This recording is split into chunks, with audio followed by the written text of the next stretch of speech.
This podcast may contain adult themes and strong language.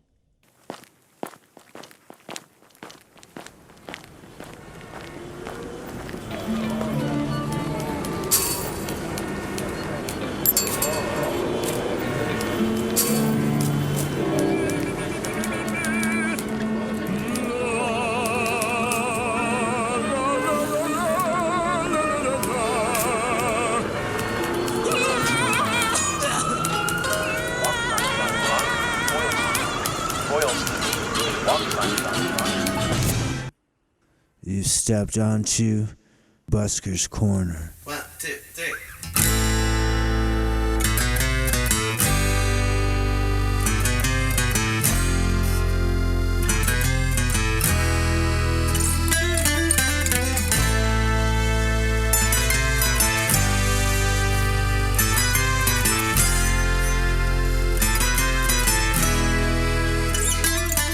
I'm BJ Jezbera. I play music, sing guitar, and play vocals. And I'm from Chula Vista, California, otherwise known as San Diego's shoes. Busking, I think, is an essential part of the music process. You got to get out there, and sometimes that's the best way to do it. Just hop out there on the street where you know the people are and bring your music to them. Hello, welcome to this episode of Busker's Corner. We're calling What Just Happened. I'm Robert, your host, and you've just heard from an acoustic punk rocker we met on the streets of Ocean Beach, California. He's an electrifying singer-songwriter and guitar player signed with Mannequin Vanity Records. Here is BJ Jezbera in a story called Street Adjacent. How long I've been performing would be probably since I was 15. I was starting in bands and stuff, and it wasn't so much street performance that got me into it. It was more like backyards. Just it was street adjacent, but many punk rock shows in backyards, swimming pools, kitchens, basically anywhere you can. And back in those days, it was just a swirl of like drinking and partying. So those are the ones that are hard to remember, but. It was always a good time.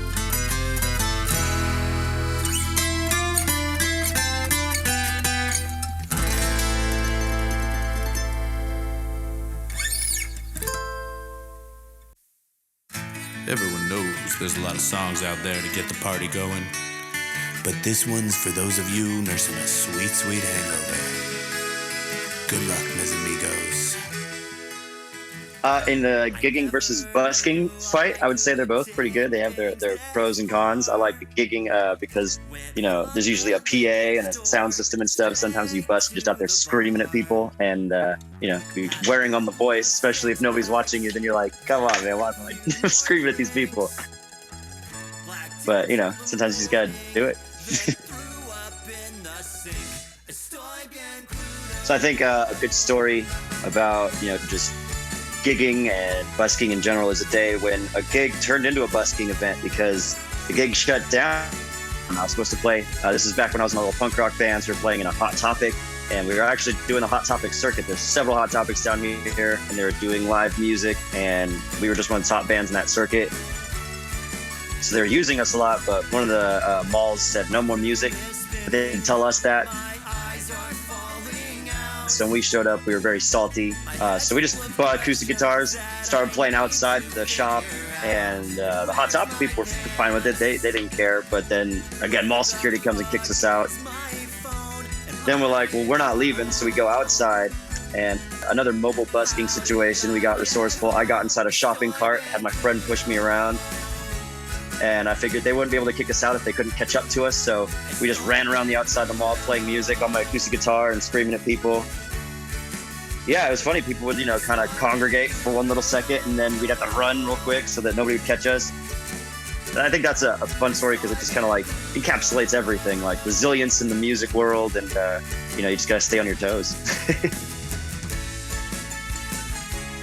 I've always put busking into the arsenal of what I do. I do, a lot of performance for bars and restaurants and stuff, So it's kind of like, it's in a way busking because feel that, when you're out on the street, you try to grab people's attention. But it's the same thing in the bar. Those people just aren't moving. So, they're a little bit harder to get sometimes, but it's the same deal where you're like, hey, mister, nice hat. And then, you try to get them in, put that tip jar in front of them like, hey, remember me?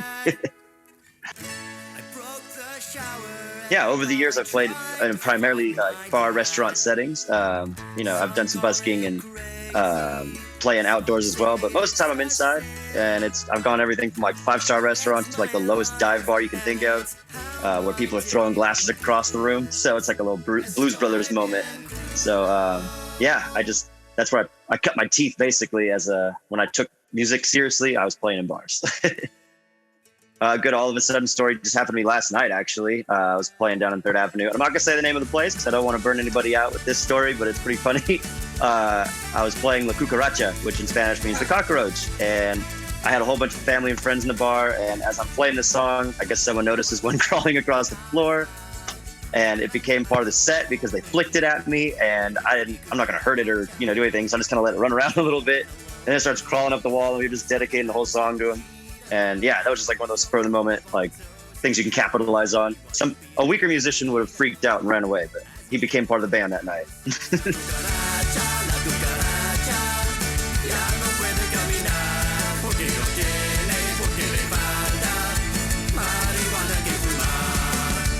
I offered him a couple munchies, which he graciously accepted. Then he pulled out something funky with a smell so sweet. Thank you, BJ Jezbera, for your stories.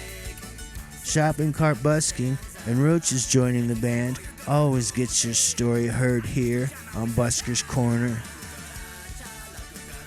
Hey there, this is your co-host Fable, and I'm chiming in to let you know that all the music you just heard in BJ's story comes from his 2020 EP, Canciones con Queso. You can find a link to this EP as well as other links for BJ in our show notes. While you're there, you'll also find all the other links for our wonderful storytellers on this episode of Busker's Corner. Now let's get back to those other storytellers and their stories of what just happened. Our next guest is a multi-returning performer on our show. She is known as Hollywood Princess Leia because she is a cosplayer from Hollywood who impersonates Princess Leia from Star Wars. And just so you know, a cosplayer is someone who dresses like an iconic personality and performs at parties and events or poses with people for selfies and such. She is a writer, an activist, and horror film analyst. Please welcome Kristin Grady in a story we call Will You Sign My Petition?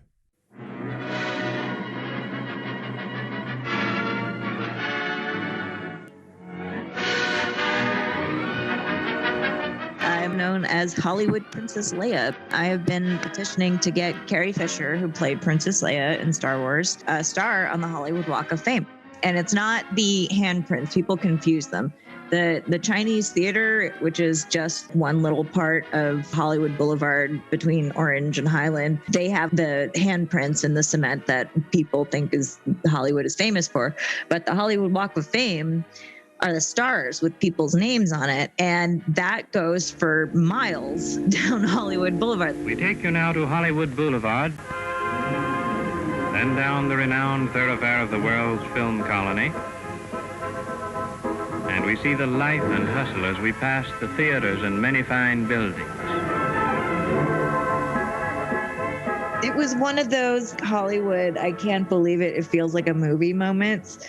Because I was dressed up as Princess Leia. I walked by the Star Wars bar a lot because a lot of people who hung out there would sign the petition and donate and want to take pictures in front of the bar.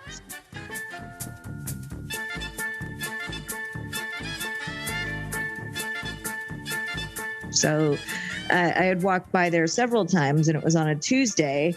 I walked by there and I heard Kevin Smith's voice coming out of the bar. I've been a big Star Wars fan. For years, been a big part of my life, man. Whoa, is that Kevin Smith in there? The bouncer was there. He was like, oh yeah, they record his podcast there. Oh, that's so cool. Can I go in? He's like, oh, it's $25. I don't have $25. So he was like, well, while he's winking at me, definitely don't go to the alley behind the bar because that's the way he leaves out of there. Okay. And I walked away, and of course I went back to the alley, and I waited there. It wasn't very long, probably 10 minutes or so. Kevin walks out first, and I'm there in the Princess Leia costume with the sign. And he was like, what's this? He was so happy to see me doing this. And he was immediately on board, immediately signed the petition, took a picture with me. He was the first celebrity to sign it. I was and still remain a massive Carrie Fisher fan, not just like, oh, she was Princess Leia, although that's where I was introduced to her. I'm a huge Kevin Smith fan. Dogma is one of my favorite movies. It really helped me reconcile with a lot of my feelings about my Catholic family. When that movie came out, I was 14 and I had a lot of teenage resentment about it. Dogma was kind of another fandom, like you have people who like Star Wars, some like Harry Potter, some are the Lord of the Rings, but we can all get along. I wasn't going to bother him after he signed it or whatever, but he was like, oh, you want to smoke some weed? And he like handed me a joint. And I was sitting there like, I'm smoking a joint with Kevin Smith. What just happened? It was a little surreal. Signed my petition, and it was super cool to me and everything. I was on his podcast for like 3 minutes a couple weeks later. And I got so many people who heard me on Smodcast afterwards coming like 8 months later. There was some guy who saw me dressed as Princess Leia, and he was like, oh my God, I heard you on Smodcast. And he was like, I love your cause and I love your petition and stuff. And I was like, God, this is so sweet. It was just super cool. And he still likes some of my tweets sometimes, so I guess he's kind of a friend. Hooray for Hollywood, that screwy ballyhooey Hollywood, where any office boy or young mechanic can be a panic with just a good-looking pan. And any barmaid, she can be a star maid if she dances with or without her fan. Hooray for Hollywood. Thank you, Kristin Grady. We're so thankful for that story, as well as all of the other memorable Hollywood moments you've shared with us. We hope to hear more in seasons to come. Our next storyteller on Busker's Corner is also a returning guest. It goes without saying how much we like him and his band, but I'm saying it anyway. He told us the story about his first show on his first tour with the Imperial Rooster, whose music you will hear throughout the background. Please welcome Nat King Kong, or you can call him Sick Rick, or Enrique Martinez, with a story called Road Roosters.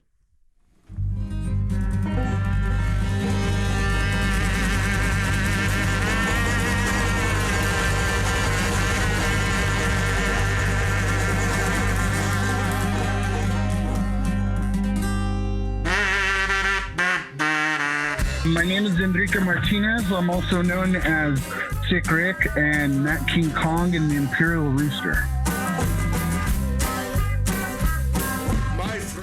Busking seemed like a romantic thing before you actually do it, but once we actually did it, it wasn't really a good experience. When the whip comes down and the doomsday clock is clearly gonna chime.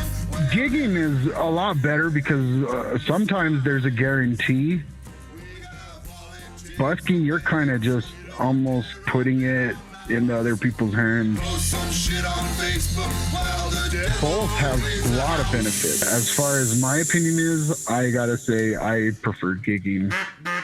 As they strip away our freedom, you better stiffen up your spine.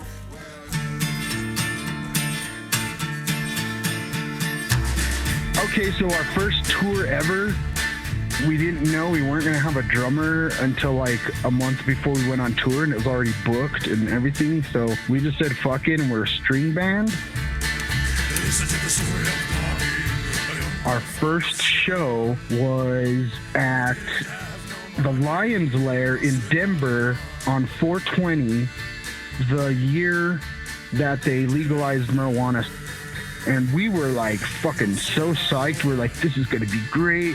It's gonna be fucking pot smoking hippies everywhere, and they're gonna love us. And it's gonna be, you know, same delusions of grandeur. Oh, we're gonna fucking kill it.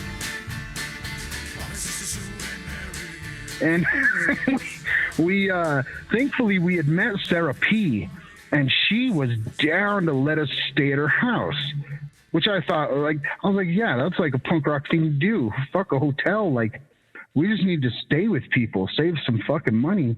They'll probably feed us too. And weed's legal there. They'll give us weed, and we'll have free weed, and it'll just be weed paradise, and we'll just have so much fun.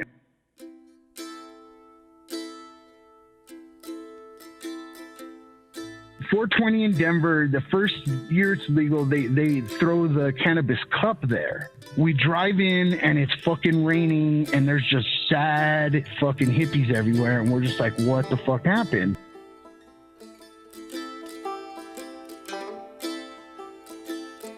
What's going on? Like, it didn't look like anything was happening. It just looked like a bunch of people standing around sad.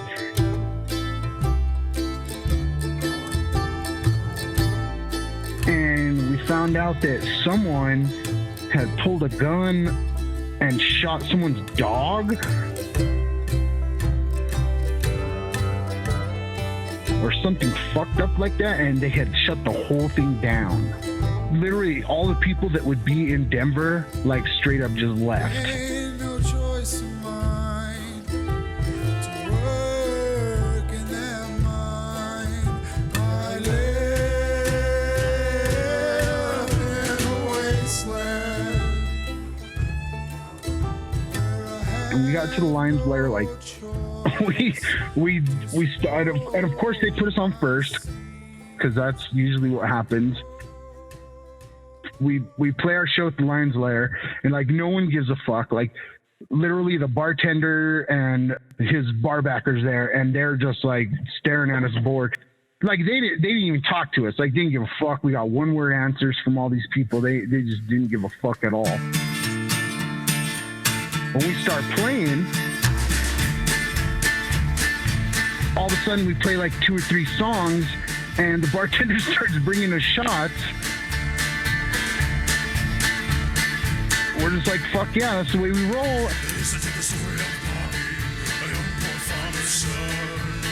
And we just start getting into it, and we play a few more songs.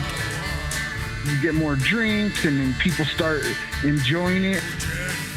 It wasn't like a giant, like, all of a sudden everyone's like, hey, there's the greatest band ever playing. Come on, guys. It wasn't like that, but there was a few people who were interested. And after, you know, we got smiles from the fucking employees, and they actually gave us free drinks, and we had a great night. I think we got paid like $25-$30, because it's a punk rock bar, right? So they take their cut first, and then you get like whatever's left. We ended up finally getting some good beer, and we went to Sarah P's house.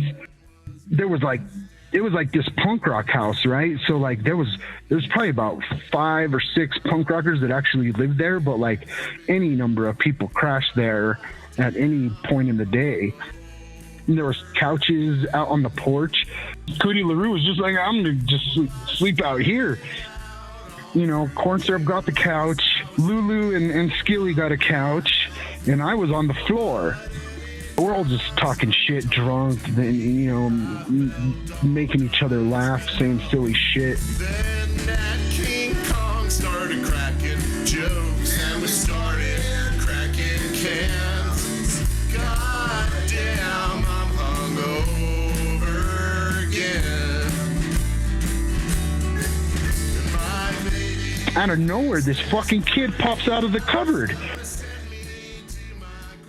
Like, there's these stairs leading up to the cupboard, and I was like, that's kind of fucking weird.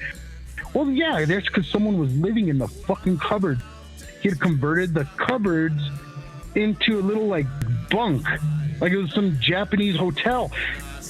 And I couldn't believe it. I was like, oh shit, there's a kid in the cupboard. I was like, holy shit, this house has a kid in the cupboard. And we were laughing our asses off. He didn't think it was that funny, but we finally settled down and almost went to sleep. Some guy, I don't even know who it was, is coming and trying to like tiptoe around us and not wake us up. And he accidentally steps on my arm. And I'm just a fucking drunk mess. So I just start screaming bloody murder.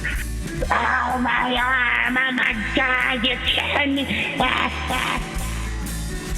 And he's just like, oh, I'm not equipped for this. And he just like runs upstairs. And we're all just cracking up. And we must have laughed all night because I think we got like 2 hours of sleep.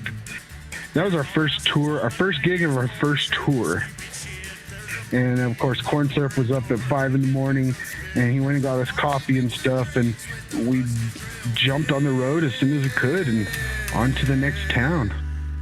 At this good old-fashioned Rooster show, there's that heathen named Steven chugging 2 large cakes. I saw a 6-armed Jesus tossing salad with his legs. We got vending machines full of raw pickled eggs. At this good old-fashioned rootin' tootin' Rooster show. Thanks again, Nat King Kong. If that was just the first day, I can only imagine how fun those tours were. It makes me nostalgic though for those old punk art houses. I even made one myself in downtown Phoenix for a decade. And for a while, yeah, we had a kid in the cupboard. I hope we get to hear more from Nat King Kong and the other Roosters in season 2. So that's the end of this episode called What Just Happened, with a tale of making comedy from tragedy. A tale of using the force to be in the right place at the right time, and a tale of rolling with the punches. Thank you so much for joining us here on Busker's Corner. It really means a lot to us as the creators and hosts of the show.